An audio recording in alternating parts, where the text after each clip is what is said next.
Kết bol sana phang de bai kap pe ma chat to re na mya mun do ga tau chung ne mai mà nó xin cái này tôi sana phang đấy kap pi chung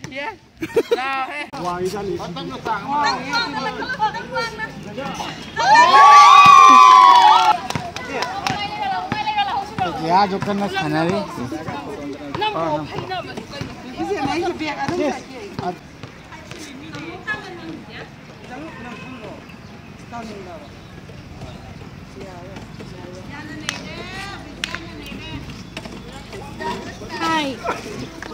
Akwai na goal chali da kan thaban jong ni haba akwai de fele ban makai do thaban jong nge hamra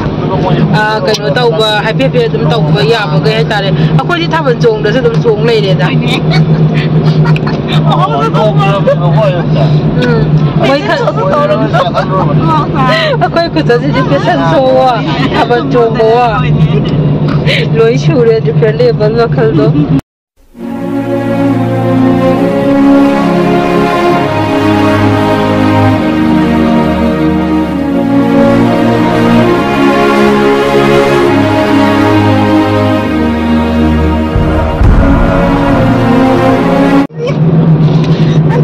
Magno thing na ba se kari hawe ngai han su thing na ba phangba han dak su thing na ba phangba hai di da un na su ta real da smaina na nai bu khang de do ra si di ya mo ka ya tem ko mu na ni ka ho si yi na si yauraga mo ge ngase kaino taw de ko mabu ya putina wa ya khoi do pulap pulaga sinjamai da practice tawi ba Saturday Sunday ni sipa adumaina oi bai tare do mabu ya putina ne khoi gai pulap pun se laga ai ngoda hauji se karan yang hangi ba ko asi ngong tiam no ninga ba ne ba asi hangi ba ne ba tasin dana ngasai zoi video na me ga nambam da ba do Damia na kana tawr ke pula oina adu da pung oina kene taw wina se handak ti ko ba pung oina karanga kanu yam no ngam ka hai buga so ji ta tanga ma mo e pat naw loi lai da sida inaw nu pa se lai de pare a yo ga mo loi ulam sinjamai yo ra ka to re sana pham koi gai do nang bolang ba yaw ra bo han ba koi na lai ba gi kan da di ko ya wai ko bolang ba gi ni o lo fa na khang da ba ja thau ki ni o su khang ni khang de ol sir su thau doi ni ba ko bo su lang doi ne ba hai di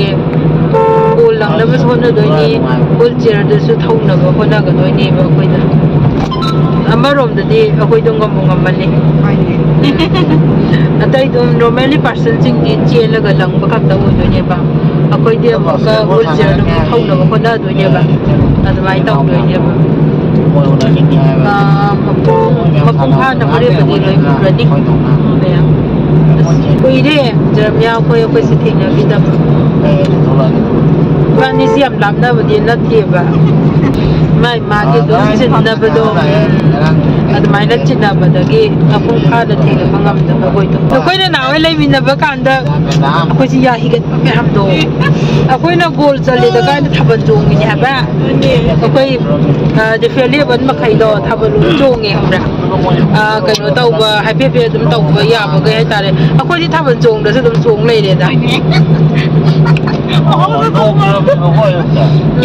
mai kha akwai ku cha ji pe san so wa thaban jong wa loi shure de fele ban ma khal do da akwai marakta moi yam he na soi da ba hai tare ko adum ba thaban jong e moi meam do akwai la ngam me kana akwai lupi gina akwai bai sana ba do asam ko na trap asam sana ba ado ka na manipur akwai na kana taw ngam ba chai do 2000 kya no do 2021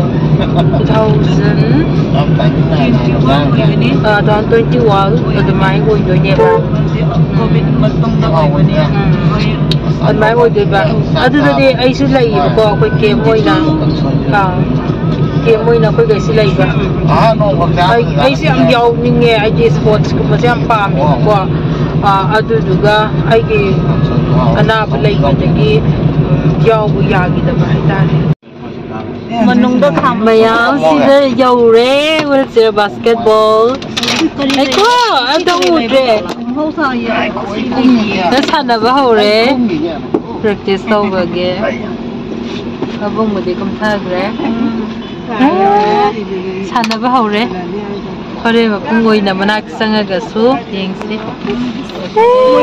siena ai kuire ko sana da ba yam nushi he toise mayam sana ba hokre practice kan tawre hi mayam se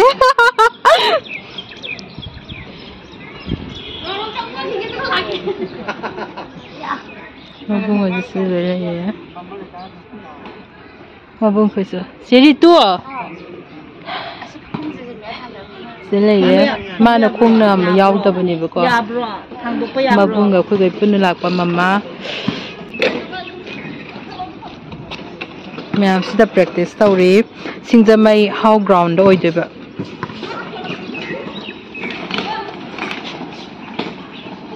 nipi gai na pa gai khong na ma yaw da ba su yaw khong ga ma su nang yam haina chatle ai de du ngamde ai de nang di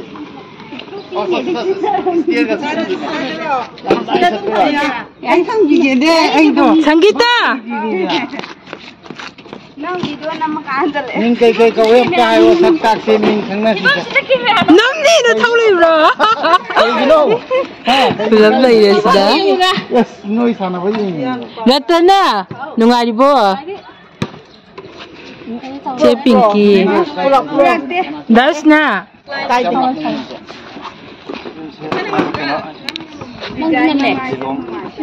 hi bro mayam na di khangam ma male bro se keno lay bro match lay bro hoi practice going to was Saturday Sunday YouTuber khara di lai re sai da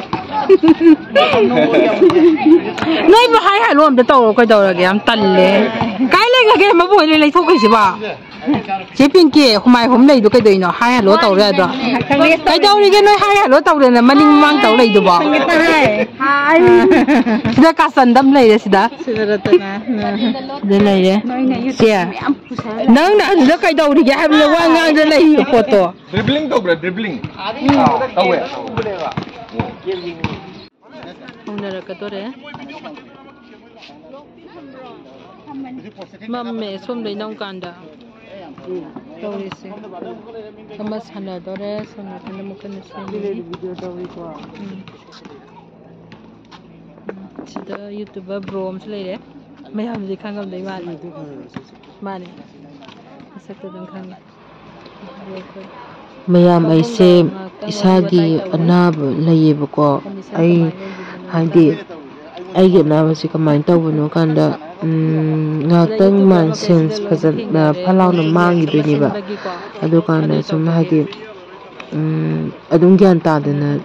ta laigiba gumba dai mangaga lai thokiba gumba sumaina aingonda thoeba ko ai isana sanaba sidi yam pame akoina aina ahanba 2021 sidagadi akoise thawina akoigi game ka loide lairaga haitare adumaina sanaraeba aduda adu phawada akoidi yam soli kholi hairaga haitare ne adumaina aduda aigi anabadunadi sidi pura sanaraktoineba pura sanaraktoinina fazana ai isa fazana perfect oiba mathau tareeba adugi poto aigi laiba sidadi yadeba nimisi sigi nimisi phawbusu camera namningai da hawreeba ko adu mate mai dum hapakeba mayam adum adi yengiyo aido adi camera namamigai ne da adi gyan mang sura amta sangat ma phalang sense mang mane mai tate mai si sense phalang mang mane Sumai tau bone. Camera pai roi ma channel lai gen tau bone ba. Theng không được. Camera pai. Nhà đây gần làนี่ล่ะ là cái này là hỏng rồi. ผมสิละนุกสานาวนะตะไม่ใกล้กัน Cái sốc đi gọi. มาสานันไม่ยากวันนี้อะดูมาสิสมัยเชียนเซ็ตกลับมางวะอะดูตัวมัน problem หมด Okay. อะดูมาเสียนะอีฉันต้องขัน Kita mana si dai lai ning ba mana camera pai wa nan ta to pa. Sine ai ki hojik ji oi ba problem se haidi ai su yam nungai ti be ko haidi mayam siga sana minaba adagi ai sana gi lamna se pam banina adagi akhoi gi lamdam sidati yang su kwali dena ko sana roi sing haidi different level oi ba sing sai tare ne haidi akhoi different level oi ba sing gi dati nupi da su hena wa le ba sana ba lam se adu mai na hai tare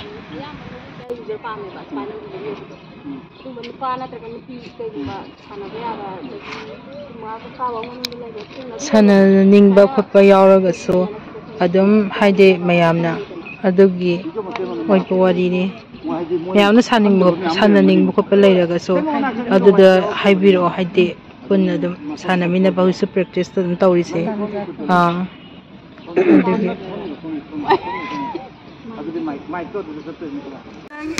ไม่นี่พูดนะตรงไม่นี่หลงแค่ตัวเลยจ้ะไม่แม่ทำอะไรกันทำไมอย่ามาพูดในสิ่งที่ผมไม่ได้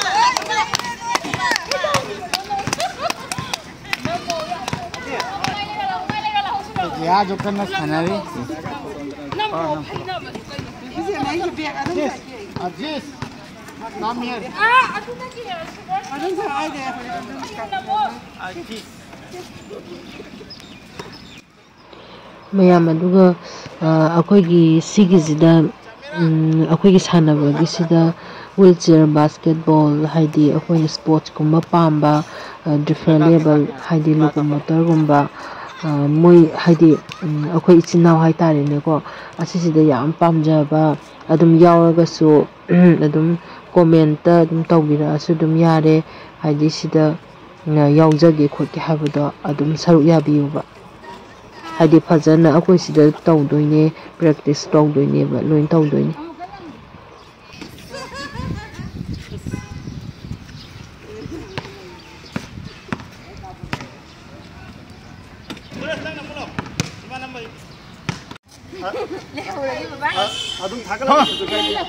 बोल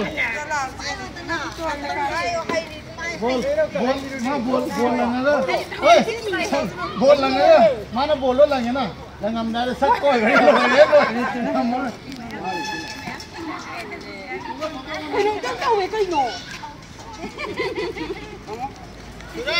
ऋतु का photo माना भी उसे 네, 나온 게 할까? 요해! 그지? 영감들. 엄마. 이게? 오! 암당가 사이 đâu ra bọn nào? 암당가 사이 đâu có? Ôi. Anh phao ở cái cò của này. Wow! Han là xin rồi đó. Ha xin lang mình. Ya, pura practice tau ke ko tahun ni ko. Ini. Ko ini sana dah betul ni. Come on. Wow, oh, keren tu. Last, come on. Wow.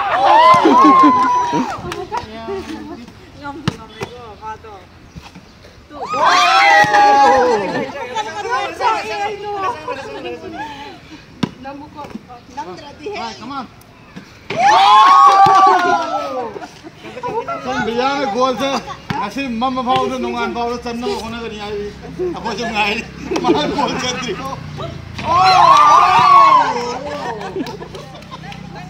Cái này hay mà.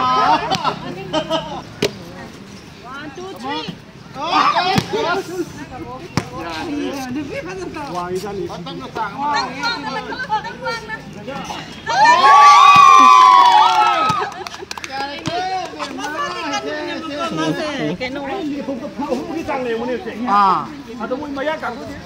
Basketball sana phang de bai kap pe ma chatto re na mya mundo ga tau chung ne. ไม่ประมาณนั้นไม่ถึงไกลเนี่ยตัวสารนั้นพวกนี้กับปีจง